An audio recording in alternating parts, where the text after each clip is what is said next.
ईसाइयों के रूहानी पेशवा पोप लियो ने पाकिस्तान में सैलाब की तबाहकारियों से मुतासर अफराद के लिए दुआ की।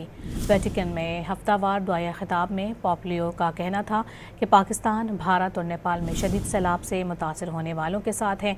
उन्होंने कहा कि सैलाब मुतासरीन, उनके अहल खाना और उस आफत से जो लोग तकलीफ में हैं, उन सब के लिए दुआ को हैं। ईसाइयों के रूहानी पेशवा पोप लियो ने पाकिस्तान में सैलाब की तबाहकारियों से मुतासर अफराद के लिए दुआ की। वेटिकन में हफ्तावार दुआया खिताब में पोप लियो का कहना था कि पाकिस्तान, भारत और नेपाल में शदीद सैलाब से मुतासर होने वालों के साथ हैं।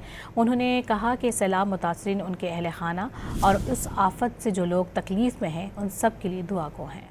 ईसाइयों के रूहानी पेशवा पोप लियो ने पाकिस्तान में सैलाब की तबाहकारियों से मुतासर अफराद के लिए दुआ की। वेटिकन में हफ्तावार दुआया खिताब में पोप लियो का कहना था कि पाकिस्तान, भारत और नेपाल में शदीद सैलाब से मुतासर होने वालों के साथ हैं। उन्होंने कहा कि सैलाब मुतासरीन, उनके अहल खाना और उस आफत से जो लोग तकलीफ में हैं, उन सब के लिए दुआ को हैं।